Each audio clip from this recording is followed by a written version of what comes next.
Papuri po sa ating buhay na Diyos. Salamat po sa Panginoon sa araw na ito na muli po ay niloob niya po na tayo ay magkatipon-tipon sa kanyang pangalan upang patuloy pong mapag-aralan ang kanyang mga salita. Kamusta po kayo?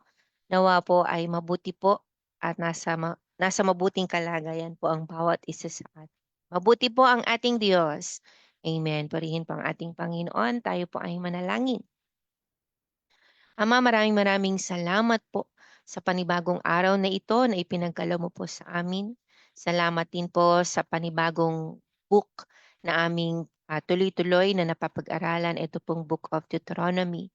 Maraming salamat po aming Panginoon na patuloy mo po kaming binibigyan ng karunungan at kaunawaan po sa iyong mga salita. Salamat po aming Panginoon sa palagi mo pong katapatan sa buhay po ng bawat isa sa amin, Panginoon. Pinagpala mo na po ang Deuteronomy chapter 2 sa aming mga buhay, Panginoon. Nawa sa mga matututunan namin sa umagang ito ay may apply po namin ang mga dapat may apply sa aming mga buhay. At salamat po sa palagi mo pong pagsama sa amin, Banal na Espiritu Santo. Humingi din po kami ng tawad kung may nakikita ka po sa amin na karumihan. Patawarin mo po kami, Panginoon. Paging dapatin mo po kami sa patuloy naming ginagawang paglapit sa iyo. At salamat po aming Panginoon sa patuloy ang pagsama mo po sa amin. Patuloy naming inihiling ang pagsama mo, ang paggabay mo, ang pagbibigay mo sa amin ng karunungan. Salamat, salamat aming Panginoon. Salamat po dahil nananatili kang tapat sa iyong mga pangako.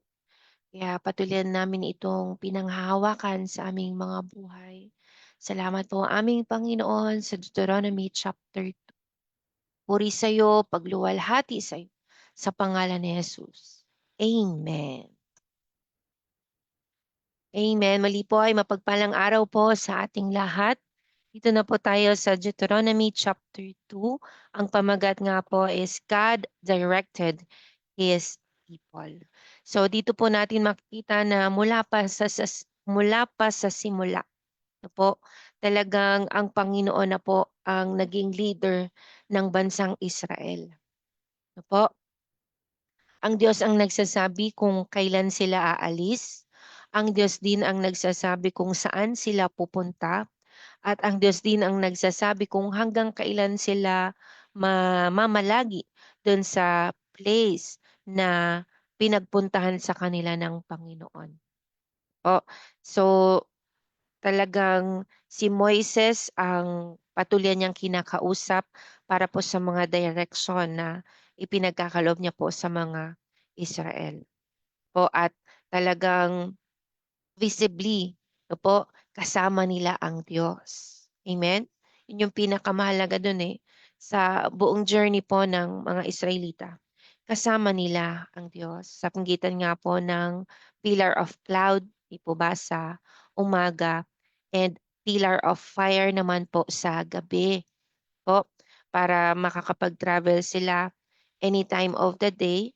Kasi nga po ay kapag sinabi ng Panginoon na dapat na silang umalis ay nag-aanda na talaga sila sa pag-alis, at kung pinapag-stay naman sila ng Panginoon ay dapat naman talaga silang manatili kung saan yon. So talagang andon ang pagsama at pag-direct at pag-lead ng Panginoon dito po sa kanyang bayan.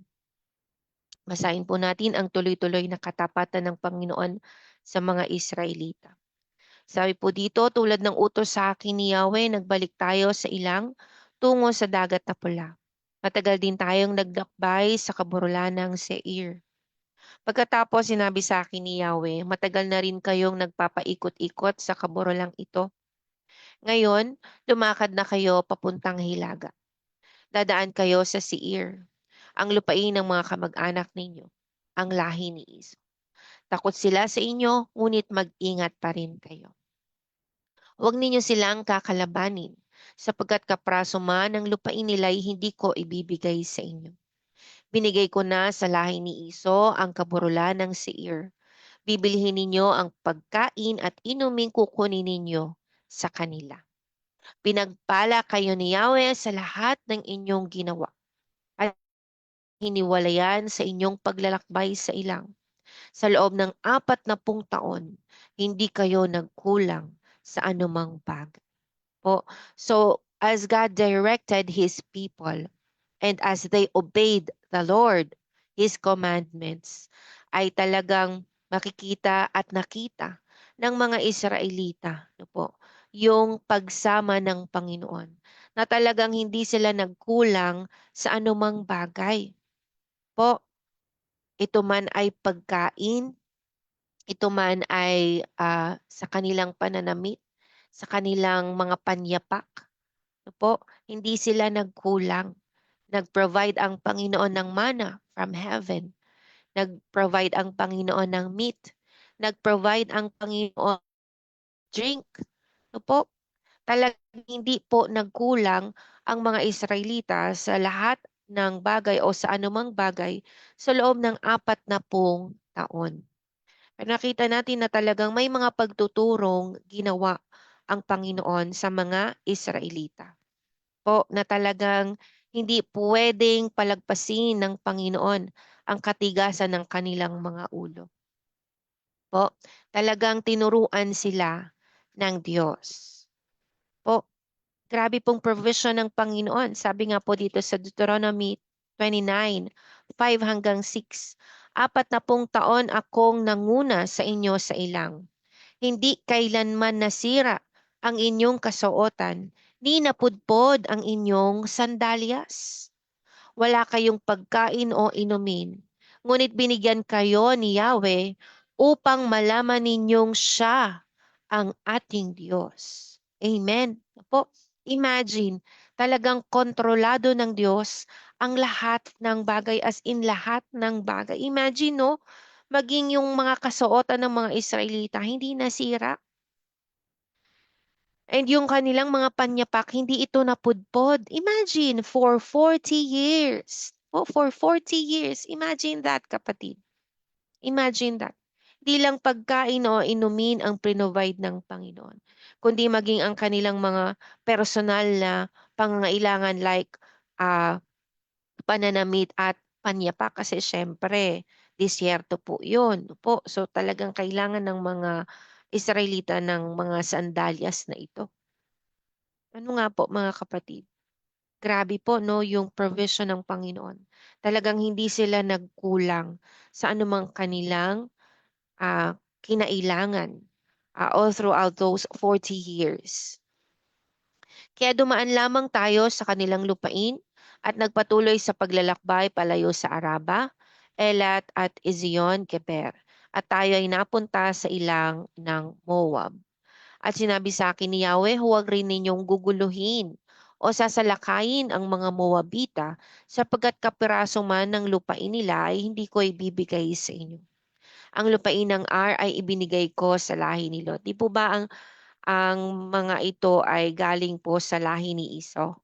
At yung lahi po ng Moabita ay galing naman po sa lahi ng mga anak ni Lot po. Itong mga taong ito ay talagang nakita natin na hindi naman talaga perfectly naging masunurin sila sa Panginoon. Pero nakita natin na talagang mahabagin ang Diyos. Sabihin mo nga po, mahabagin ang Diyos.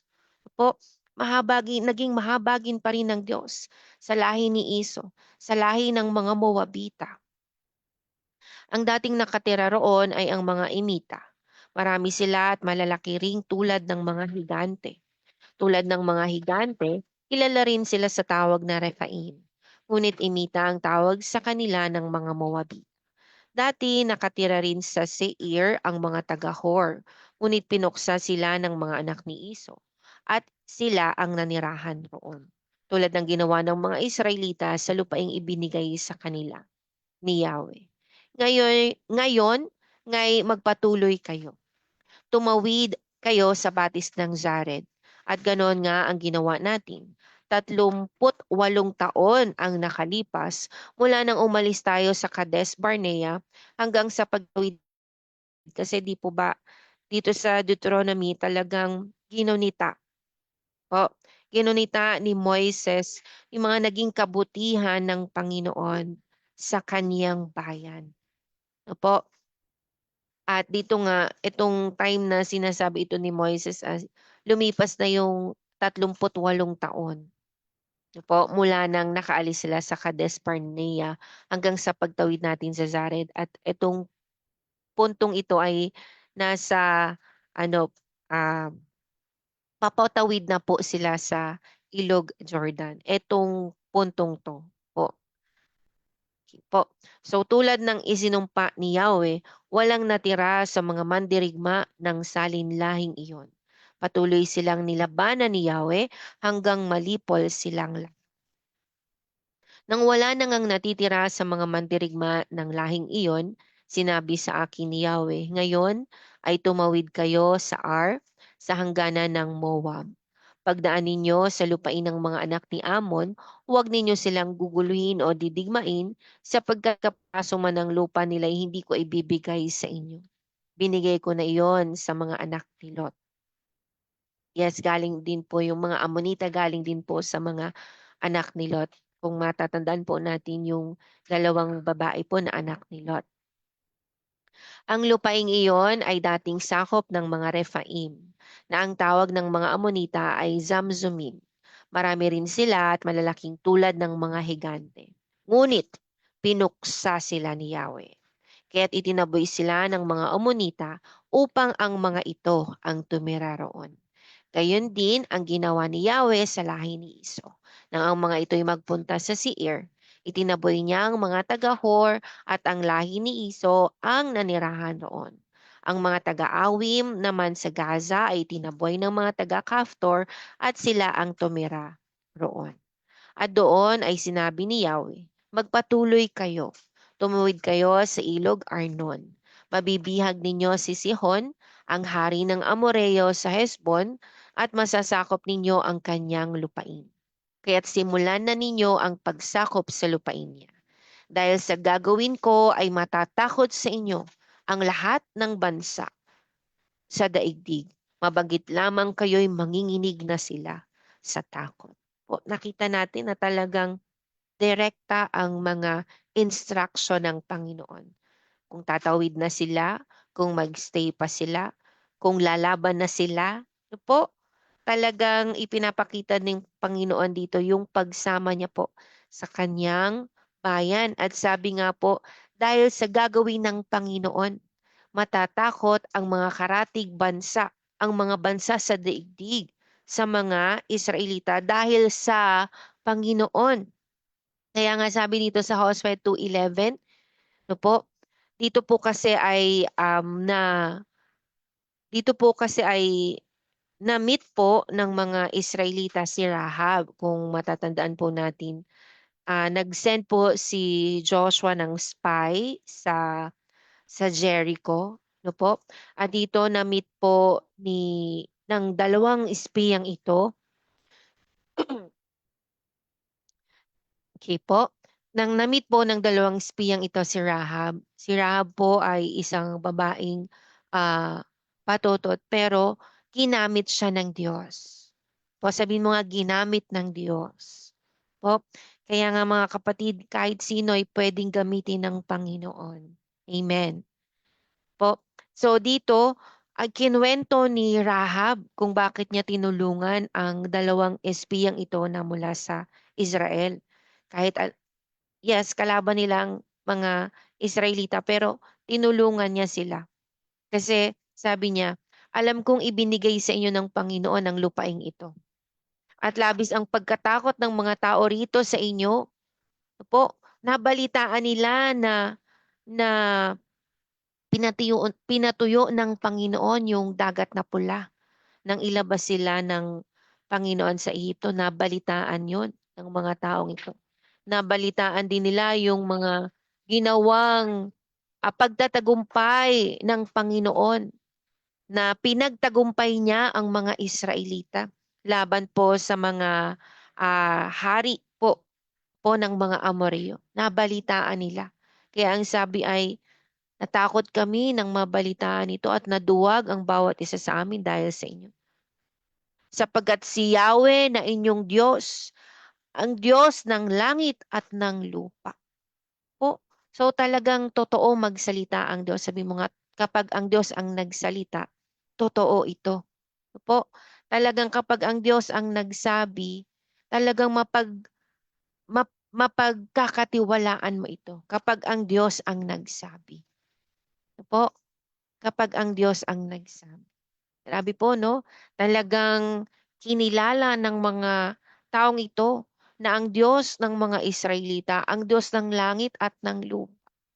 Na siya ding Diyos natin ngayon. Amen.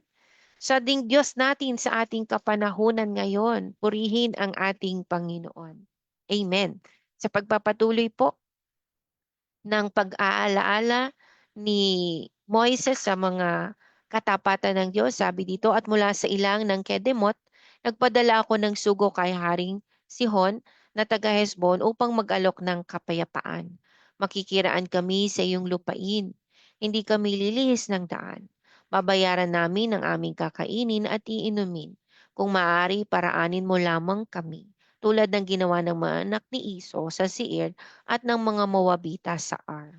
Makikiraan lamang kami para makarating sa kabila ng Hordan, sa lupaing ibinigay sa amin ni Yahweh na aming Diyos. Ngunit hindi niya ito pinahintulot. Siya ay pinagmatigas ni Yahweh para matalo natin at makuha ang kanyang lupain na hanggang ngayon ay sakop natin. So kung matatandaan po natin, ganito rin po ang nangyari kay Faraon. Po, pero choice po nila ito.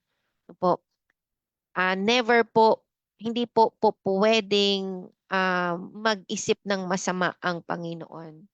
Po, kasi ay every every perfect gift comes from above. Talagang puros kabutihan lamang po ang iniisip ng ating Panginoon. So ito, choice na lang po nila ito. No po, na patigasin ang kanilang puso. At sinabi sa akin ni Yahweh, ito na ang simula ng pagbagsak ng kaharian ni Haring Sihon sa inyong mga kamay. Sakupin na ninyo ang kanyang lupain. Sinalakay tayo ni Sihon at ng lahat ng kanyang mga tauhan sa Jahaz. Ngunit siya at ang kanyang mga tauhan ay natalo natin sa tulong ni Yahweh. Sabi nga po, sa tulong ni Yahweh. Yes, no po, talagang kitang-kita ng mga Israelita. Ang kanilang pagkapanalo ay dahil lamang palagi sa tulong ng ating Panginoong si Yahweh. Nasakop natin ang kanyang mga lungsod. Giniba natin ang mga ito at walang itinirang buhay isa man sa mga taga roon. Ang kanilang mga hayop at ari-arian ay sinamsam natin. Walang lungsod na hindi natin napasok mula sa Aroer hanggang Gilead. Lahat ay nasakop natin sa tulong ni Yahweh. Ngunit hindi natin ginalaw ang lupain ng lahi ni Amon, ang baybayin ng ilog Habok, at ang Kabrulan, sapagkat iyon ang kabilin-bilinan ni Yahweh na ating Diyos. Amen. Papuri po sa ating Panginoon. Again, kitang-kita natin sa ating pagbabasa dito sa Deuteronomy chapter 2 ang pag-aalaala ni Moises sa mga direction ng Panginoon sa mga Israelita. Na talagang ang lahat ay nagawa nila sa tulong ng ating Panginoong siyaw. Na kung anong sinabi ng Diyos, yun po talaga ang nangyari. Kaya naman kung anong bili ni Yahweh, ayun talaga ang kanilang sinunod po kung anong sinabi ng Panginoon. Pero again, dun sa journey nga nila for 40 years ay may mga consequence na nangyari sa mga Israeli. Dahil hindi pinalagpas ng Panginoon ang katigasan ng kanilang mga ulo. May mga pagre-rebeldeng naganap, may mga hindi pagsunod na naganap. Po. At ito lamang kagabi, di po ba napag-aralan natin yung Deuteronomy chapter 1 na may utos ang Panginoon sa kanila. Pero hindi sila sumunod. Kumbaga naging late na yung response nila. So dahil late yung, kasi kapatid, yung delayed obedience, good as hindi ka na din nag-obey nun. Kasi kapag nag-utos ang Panginoon, dapat agad-agad yung pagsunod. Po ba? Kahit sa ating mga anak, 'di ba? Yung for example, inutusan natin sila tapos sinabi nila mamaya na po. Good as ano, parang ayaw na rin nilang sumunod nun, 'di po ba? Kasi kung talagang gusto nilang sumunod, ay sasabihin nila, opo, po. So, kung paanong nasasaktan tayo every time na hindi tayo sinusunod ng ating mga anak ay mas sa Panginoon. Kasi siya ang Diyos. O, siya ang may-ari ng lahat ng ito. Siya ang lumikha sa atin. And specifically dito sa ating pinag-aaralan ay siya ang talagang naging leader ng mga Israelita.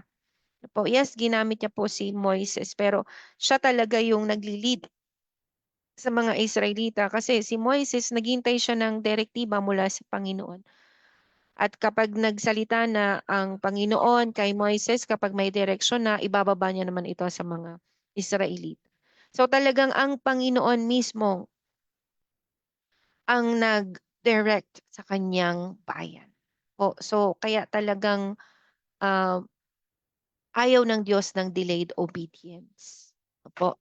Ayaw ng Diyos ng mamaya na po, Lord. Po, ang gusto ng Panginoon ay lubos na pagtitiwala sa Kanya. Kasi siya ang Diyos. At nakita naman ito ng mga Israelita. Po. So, nawa ay talagang maintindihan natin na sa ating panahon ngayon, napakahalaga ng pagsunod sa ating Panginoon. Napakahalaga na napakahalaga na pinapahalagahan natin kung ano man ang ipinag-uutos sa atin ng ating Panginoon. Po, dahil wala namang inuutos ang Panginoon na ikasasama. Po, lahat ng mga inuutos ng Panginoon ay para rin naman talaga sa ating ikabubuti. Itong mga direksyon, mga instruction ng Panginoon sa mga Israelita ay para din naman talaga sa kanila. Di po ba? Kaya may mga moments na hindi sila sumunod, so merong consequence. So, kung paano nakita natin yon, tayong mga nabubuhay ngayon, na may consequence every time na hindi susunod ang mga Israelita, may consequence. Ganun pa rin sa ating panahon ngayon. Po, may mga consequences yung mga hindi natin pagsunod sa Panginoon. Po, sa pagpapatuloy po, sabi nga dito sa Kawikaan chapter 3 verses 5 to 6, kay Yahweh ka magtiwala buong puso at lubusan, at huwag kang mananangan sa sariling karunungan. Sa lahat ng iyong gawain, siya nga'y alalahanin upang ikay patnubayan sa iyong mga tatahaking. At tulad ng sinabi ko kanina, may mga instruction ng Panginoon sa mga Israelita na hindi nila agad na sunod. Opo, na parang too late na. Too late na, sinabi nila, katulad nga ng napag-aralan kagabi, po, sa Deuteronomy chapter 1, ay nag-insist pa rin ang Israelita, hindi gagawin na namin yung utos ni Yahweh. Gagawin na namin. Pero sabi ni Moises, hindi na yun ang utos ng Panginoon. Kumbaga kung ipaparaphrase, hindi nyo na sinunod eh. So hindi na yun ang utos ng Panginoon. Pero sabi nila, hindi gagawin namin. Kaya anong nangyari? Natalo ang Israel. Po, natalo ang mga Israelita. Kasi nga, kapag nag-utos ang Panginoon, yun na yung time din ng iyong pagsunod. Po. At yung pagsunod sa Panginoon, nagpapakita din yun ng pagtitiwala sa Panginoon. Po. Kasi may mga pagkakataon talaga, di po ba, na parang hindi natin maintindihan talaga yung kung bakit natin dapat gawin. Po. Pero sabi nga dito sa Kawikaan 3, verses 5 to 6, magtiwala lamang tayo sa Panginoon, buong puso at lubusan. Po. So kapag sinabi ng Panginoon, gawin lang natin. Kapag sinabi ng Panginoon, sundin lang natin. Huwag tayong manangan sa sarili nating karunungan o sa sarili nating kuro-kuro. O doon sa, ay baka gantong mangyari, ay baka ganyan. May sinabi na nga ang Panginoon eh, na dapat mo na ngang sundin eh. So, ibig sabihin ay hindi ka mapapahamak. Ano po, hindi ka mapapahamak. Kaya sa lahat po ng ating ginagawa, ano po, anumang sitwasyon yan, alalahanin natin ang Diyos. Patulong tayo sa Panginoon na maalala natin siya palagi. Kasi minsan or madalas, naalala na lang natin ng Diyos kapag may nangyari ng pangit, di ba? Kapag hindi na nangyari yung gusto natin, kapag nasira na yung plano natin, kapag may nangyari ng sa tingin natin ay hindi na natin kayang kontrolin, saka lang tayo hihingi ng gabay sa Panginoon, which is maling-mali. Yun po, dapat bago pa lang natin gawin ang isang bagay, alalahanin na natin ang Panginoon upang ika'y patnubayan sa iyong mga tatahakin. Po, kaya pala talagang may mga nadadapa, may mga may mga pangyayari sa ating buhay na parang ba't ganito yung nangyari? At madalas, pinaka malupit ng nagagawa ng tao, nasisisi ang Diyos. Pinakamalupit na nagagawa ng tao, nasisisi ang Diyos. Pero ang tanong, ano bang ginawa mo? Bakit ba nangyari? Kasi nga, dapat sa lahat ng ating ginagawa, alalahanin natin ang Diyos. Sabi pa nga dito sa Santiago 4:13 to 17, makinig kayo sa akin, kayong nagsasabi, ngayon o bukas ay pupunta kami sa ganito at ganoong bayan at isang taon kaming mananatili roon. Mangangalakal kami at kikita ng malaki. Ni hindi nga ninyo alam kung anong mangyayari sa inyo sa araw ng bukas. Ang buhay niyo'y parang usok lamang, sandaling lumilitaw at agad nawawala. Sa halip ay sabihin ninyo kung loloobin ng Panginoon. Mabubuhay pa kami at gagawin namin ito o iyon. Po, ngunit kayo'y nagmamalaki at nagyayabang at iyan ay masama. Ang nakakaalam ng mabuti na dapat niyang gawin ngunit hindi ito ginagawa ay nagkakasala. Kaya nga every time po na meron tayong, for example, event ay sasabihin dapat ay kung loloobin ng Panginoon. Po, palagi kung loloobin ng Panginoon. Kasi nga, ni mamaya nga hindi natin alam kung anong pwedeng mangyari. Hindi natin alam kung anong mangyayari sa araw na ito. Hindi natin alam kung anong mangyayari sa araw ng bukas. Kaya kung meron tayong mga plano na ay sa ano sa pagtatapos ng taon, pupunta kami dito. Po, palaging sabihin kung loloobin ng Panginoon.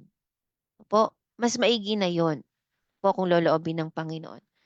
Kaya every time na may ask sa akin si Jassy, meron siyang favor.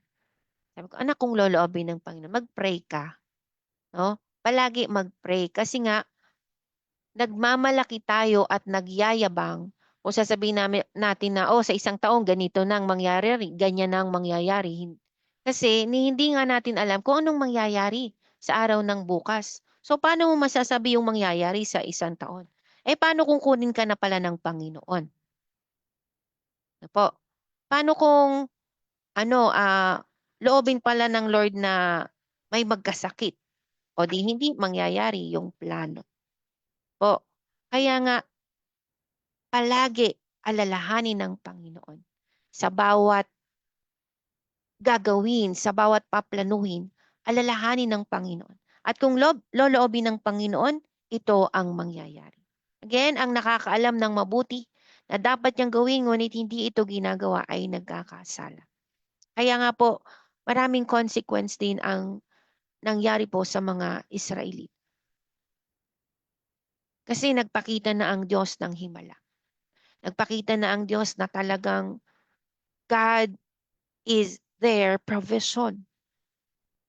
At talagang palagi sa tulong ng Panginoon, sila magtatagumpay. Pero may mga nagawa nga po sila na mga pagkakasala laban sa Panginoon. Kasi alam na nila yung instruction ng Panginoon, pero hindi pa rin ito ginawa. At kung paanong ganon ang nangyari sa mga Israelita, pwede rin itong mangyari sa atin kapag nagtigas tayo ng ulo.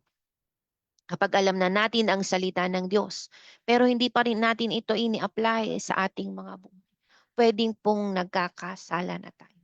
At pwede tayong makaranas din ng mga consequence po sa buhay na ito. Para maintindihan nating mabuti na meron tayong maling nagawa. At sa pag-intindi natin, pag-realize natin na may mali tayong nagawa, imbis na magtigas pa yung puso natin sa Panginoon, hingi na agad ng tawad sa Panginoon. Mahabagi naman po ang Diyos. Pero ah, wag itong sayangin. Opo, wag itong sayangin dahil may pagharap tayo sa Panginoon. Palagi po nating alalahanin. Sabi pa dito sa awit 46:10, sinasabi niya, ihinto ang labanan. Ako ang Diyos, dapat ninyong malaman. Kataas-taasan sa lahat ng bansa, sa buong sanlibutan pinakadakil. Kaya nga po nakakalungkot every time na nagtitigas yung ulo natin. Every time na hindi tayo sumusunod sa Panginoon.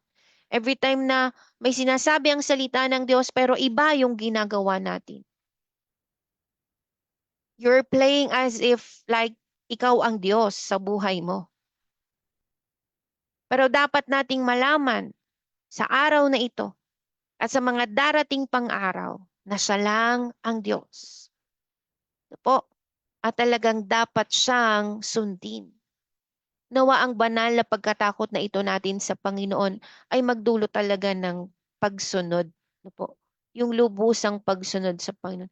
Hindi lang dahil takot tayo makaranas ng consequence, kundi dahil alam natin na talagang makakabuti naman talaga sa atin kung tayo ay susunod. Di ba? Para rin ito sa atin. Sabihin mo nga, para rin sa akin. Yes, ikaw din ang mapapaanyo kung ikaw ay susunod sa Panginoon. At ikaw din ang mapapahamak kung hindi ka susunod sa Panginoon. So talagang tayo na lang ang pipili ng ating ikatatagumpay at ating ikapapahamak sa buhay na ito. Lalo na tayo mga nakakilala na sa Panginoon. Mga matatagal na tayo sa Panginoon, di po ba? Kaya dapat nating malaman na siya lang talaga ang Diyos. At talagang kung ano ang pinag-uutos ng Panginoon ay yon ang makakabuti para sa atin. Po, para sa atin din iyon, kapatid. Huwag tayong sumikad sa matulis. Dahil siya ang Diyos at tayo ay mga tagasunod ng ating Panginoon. Tayo ay mga anak niya. So, ibig sabihin ng anak, dapat masunurin. Tama po ba? Tulungan tayo ng Panginoon. Ano nga po mga kapatid? Sabi pa dito sa pinakahuling talata sa ikalawang Timoteo chapter 2 verse 13, kung hindi man tayo tapat, mananatili siyang tapat dahil hindi niya maikakaila ang kanyang sarili. Grabe, no? Kahanga-hanga ang katapatan ng Diyos. No po? Kahanga-hanga yung pangako ng Diyos. Kasi talagang kung ano, again, kung anong sinabi ng Panginoon sa mga Israelita, ayun talaga yun nangyari. Kung anong pinangako ng Panginoon sa mga ninuno ng mga Israelita, kana Abraham, Isaac at Jacob, yun talaga ang ginawa ng Diyos. Kasi hindi pwedeng baliin ng Diyos ang kanyang salita kasi siya ang Diyos. At hindi rin pwedeng hindi maging tapat ang Diyos kasi nga hindi niya pwedeng ikaila yung sarili niya. Yun na siya. Tapat siya talaga. Napo, tapat siya talaga. May mga pagkakataon lamang talaga na pinipili natin na mag-doubt po. Pero salamat sa kalakasan na nanggagaling sa Panginoon dahil tinuturuan niya tayong ibalik sa tamang landas. Kaya ngayon nga, patuloy tayong pinapaalalahanan ng Diyos. Kaya nga masarap mag-aral talaga ng salita ng Diyos. Kasi yung mga nalilimutan na natin, na kung saan-saan na pala tayo, binabalik tayo ng Diyos sa tamang landas. Binabalik tayo ng Diyos sa kung saan tayo dapat. No po? Kung dyan ka nilagay ng Diyos, God will provide for your needs. No po? Kung saan ka ipinahintulot na ilagay ng Panginoon, do'n ka gagamitin ng Panginoon. Do'n ka magfo-flourish. Kung saan ka inilagay ng Diyos, kung sa ibang bansa man 'yan, diyan ka gagamitin ng Diyos. Ano po, pero see to it na diyan ka talaga nilagay ng Diyos. Ano po, see to it. At talagang 'yan talaga yung, ipinapagawa ng Panginoon sa'yo kasi hinding-hindi ka makakaasa kapatid ng pagsama ng Diyos kapag hindi ka naman talaga diyan nilalagay ng Diyos. Kumbaga pinipilit mo lang yung sarili mo na diyan ka, pero hindi naman talaga ikaw para diyan. Hindi ka makakaasa sa Panginoon. Pero kung diyan ka talaga inilagay ng Diyos, makakaasa ka sa Panginoon tulad ng nangyari sa mga Israelita. May mga consequence mang naganap sa kanila. May mga pagpalo man ng Diyos na naganap sa kanila na ay inire-redirect sila lagi ng Panginoon at inilalagay sa tamang landasin.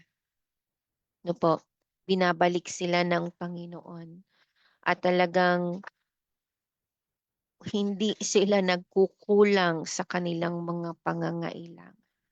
O minsan lang ay kasi, ang tao ang daming gusto, o ang daming gustong mangyari.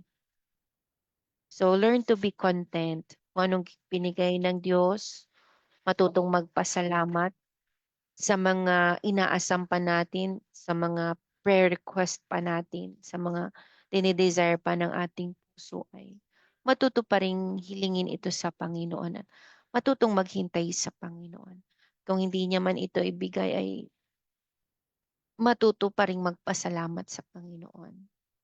Po, kasi palagi kapatid, palagi mga nangyayari sa ating buhay, mga hindi natin kontrolado, palagi ibig sabihin ito yung gusto ng Panginoon na mangyari po. At may mga pagtuturo din ginagawa ang Diyos sa atin. Pero one thing is for sure, dapat nating malaman that we need to trust in God kasi siya ang Diyos at mananatili siyang tapat sa iyo at sa akin. Magpatuloy lamang po tayo sa pagsunod sa mga ipinapagawa ng Panginoon sa ating mga buhay. Papuri po sa ating Panginoon. Tayo po ay manalangin, Ama. Salamat po sa mga paalala mo sa amin, Panginoon. Na talaga ikaw ang dadirect ng steps ng iyong mga anak. Tawarin mo po kami na madalas o minsan nananangan kami sa sarili naming karunungan.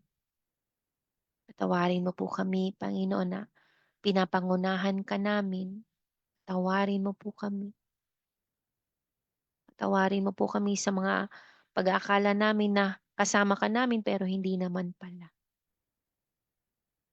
Lord, teach us to trust in you completely.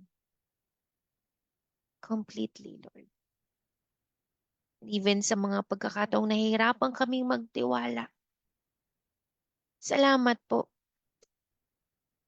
Binabago mo pa rin yung puso namin, Panginoon. Ikaw pa rin yung humihipo ng aming mga puso para tulungan kami na magtiwala sa iyo.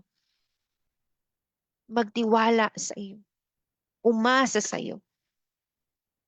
Umasa sa iyo. Mabag ka po sa amin na iyong mga anak. Kami na mga laging humihingi sa iyo ng guidance. Salamat po, Panginoon. Salamat. Salamat po tulad ng pagbibigay mo po ng habag sa mga salahi ni Isa. Naging salahi ni Lot. Mahabag ka din po sa amin. Mahabag ka din po sa aming mga kamag-anakan. Mahabag ka din po sa mga taong wala pang tamang kaugnayan. Habagan mo po ang aming bansa. Kahabagan mo po ang mga leader ng aming bansa. Mahabag ka po, Panginoon. Ikaw na Diyos ang mahabagi. Mahabag, mahabag ka po, Panginoon. Salamat po. Patuloyan ka pong kumikilos. Salamat po, kontrolado mo po ang lahat ng bagay. Salamat po na ikaw pa rin ang nakaluklok sa iyong trono. Walang nangyayari na hindi mo pinahihintulutan. At wala pa ding pwedeng mangyari nang hindi mo po pinahintulutan. Salamat po, Panginoon.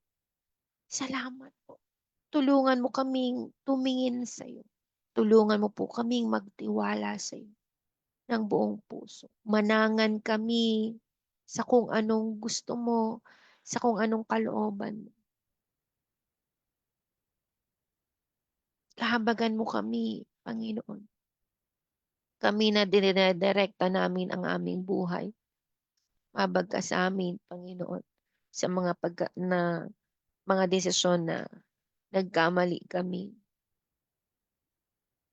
Salamat po muli mo kaming pinaalalahanan sa iyong mga salita sa araw na ito na magtiwala sa iyo at huwag manangan sa sarili naming karunungan. Dahil mas maigi pa rin yung kalooban mo sa aming buhay. Salamat po aming Panginoon sa umagang ito, sa lahat po ng mga nakakapanood ng live na ito. Katagpuin mo po ang kanilang pangangailangan sa araw na ito. Mabag ka po, Panginoon. Salamat po. Salamat po sa patuloy mo ding pag-provide sa pangangailangan po ng aming pinapatayong ng building na ito na ipinagkaloob mo din sa amin, Panginoon. After decades of waiting, salamat po sa lugar na ito na ipinagkaloob mo po sa amin. Naniniwala kami na patuloy ang nangyayari yung kalooban mo at walang mapapangyari without your consent. Salamat po, niloob mo po na maipatayo na ang multipurpose building na ito. Niloob mo na maipatayo na ito. Kaya nawa, loloobin mo rin ang kakumpletuhan ng multipurpose hall na ito. Maging mga gamit na ilalagay sa loob ng multipurpose hall na ito. Nawa, i-provide mo din. Salamat. Salamat. Pinapapurihan ka namin, Panginoon. Pinapasalamatan sa buhay po ng aming daddy. Patuloy mo siyang paghimalaan. Pakita mo po sa kanya yung kalooban mo po para sa kanyang buhay. Gawin din po sa aming Pastor Lito at sa kanyang mga mahal sa buhay. Patuloy yung paggalingin ng aming nanay Nelia, Panginoon. At salamat din po sa patuloy ang kahabagan mo po sa aming Mama Len at Kuya Ron. Ang patuloy ang kahabagan mo po sa aming Teacher Bell at sa kanyang pamilya, maging sa aming kapatid na Cherry at sa kanyang mga mahal sa buhay, Panginoon. Salamat po. Salamat din po ah, sa mga kapatiran po namin na nangangailangan ng kagalingan at himala sa aming kapatid na Irene, sa aming Nanay Vicky at Nanay Lemia. Salamat din po sa patuloy himala mo po sa aming Nanay Vilma, sa pamilya po ng Ate LP, Panginoon, sa pamilya po ng Kuya Randy.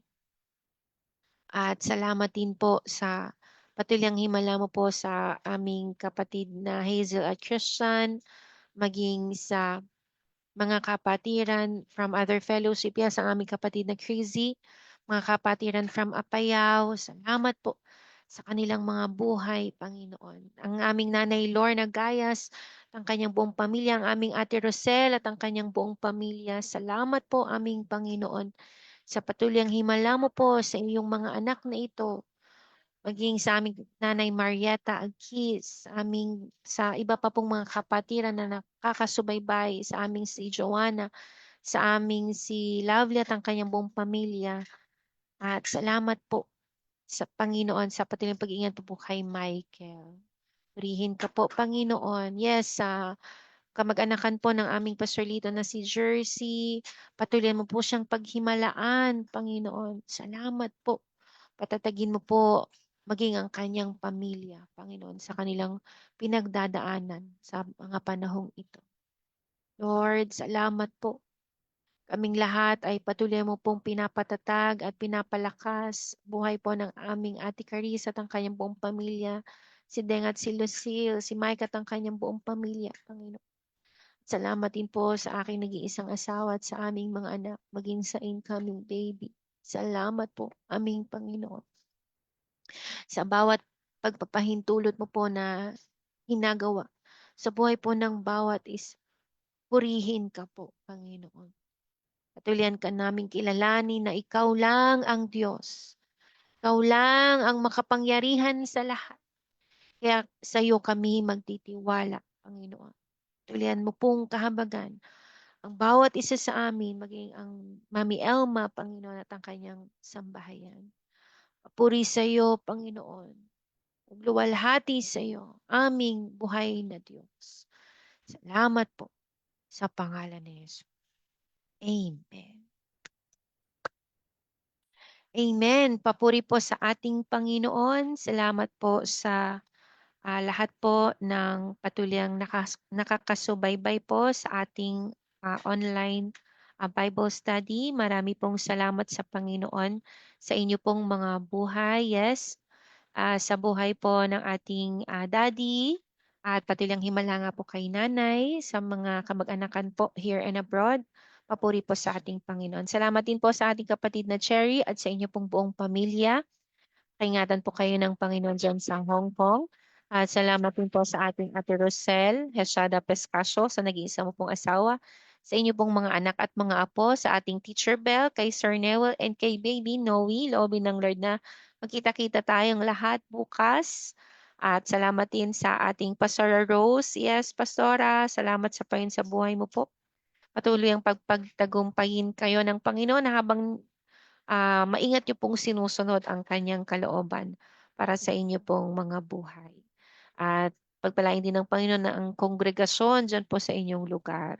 Salamat din po sa Panginoon sa buhay po ng ating Mama Len at Kuya Ronnie, maging sa nalalapit na pag-uwi ni Papay. Salamat sa Panginoon sa provision at maging sa pamilya ni Mama Beng. Hello po kapatid na Crizzy, sa ating kapatid na Melchor and Mary Mel.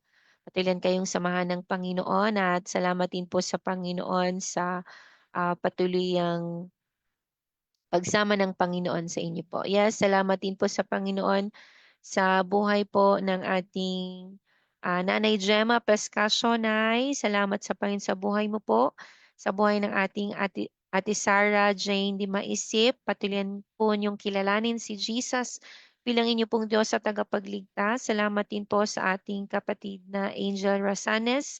Salamat din po sa ating Nanay Lamia Kasaul, Nay. Loobin ng Lord na magkita tayo bukas. Salamat din po sa aking kay Teacher Joanna Rosaroso. Hello. Hello, Sir. Po sa Panginoon sa iyong buhay. Salamat din po. Tama ba? Ay, hindi pala. Sorry. Nagkamali.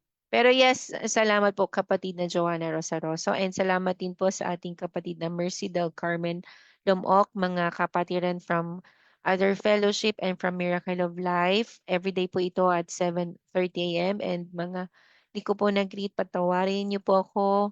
Di ko po nakita, pero salamat po sa Panginoon sa inyo pong mga buhay at sa mga panalangin niyo po para sa amin. Palagi po sa Diyos ang kapurihan.